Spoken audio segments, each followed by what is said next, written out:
Hey there, friends.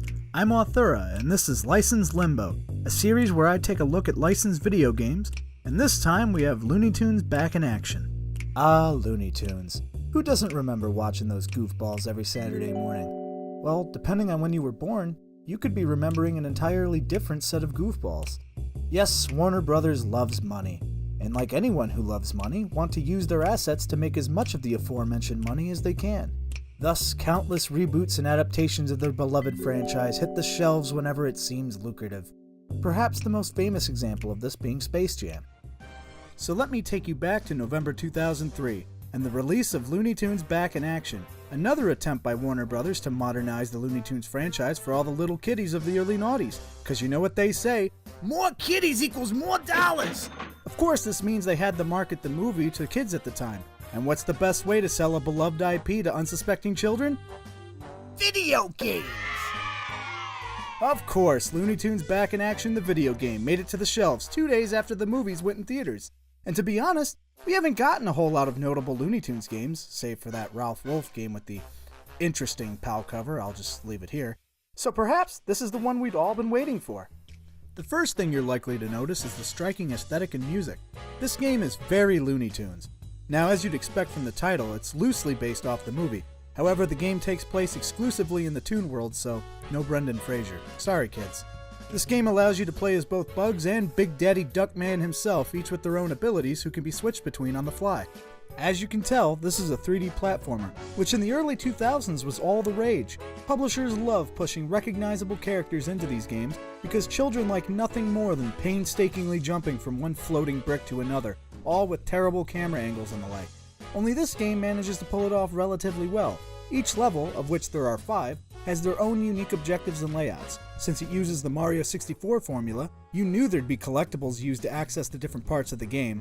The main currency is monkeys, or moonkeys? Anyway, you get a moon key every time you beat one of the challenges of the level. You can also buy them from Foghorn Leghorn for money, another collectible which is also used to travel to the other levels. On top of that, you have Michigan J. Frog statues and Roadrunner food, which do something, I imagine. The gimmick of the game is these costumes that the characters get. Bugs gets a unique one per level, while Big Buck's Diddle Duck Daft Dude is restricted to the Duck Danger costume, which is required for one challenge in every area. As far as the gameplay goes, the platforming is relatively tight, although since Bugs gets a double jump rather than the pitiful little glide that Daffy has, Bugs feels a lot better for platforming. Which is just great considering how many times the game likes to shove Daffy into the precision platforming sections. The levels themselves are nice and varied. Each one offers fresh scenery and they feel pretty open, what with some precision platforming splotched in here and there. The enemies could use a little more variety, however, as there are only 2 main enemy types throughout the game, these Not Elmer Fudd dudes and tourists that are also huge fans of Bugs and Daffy, and are rewarded for their fan support with a frying pan to the face. The levels do their part by incorporating some of their own enemy types, but these are usually one-offs rather than persistent enemies. The soundtrack is just what you'd expect from a Looney Tunes game. Lots of cartoony scores that do the job but aren't something I would listen to outside of the game. There are plenty of royalty-free trope-infested cartoon sounds in here as well, so I hope you're excited. Bugs and Daffman do a pretty good job of immersing you into their world with their snappy one-liners and back and forth between each other. In fact, they almost do too good of a job. They actually never stop talking. Every time you pick up a coin or hit a thing, hell, every time you jump, they have something to say about it. They just don't stop. As far as how this ties into the concept of Looney Tunes, I'd say it does that job pretty damn well. I could see this being a Looney Tunes special or something like that.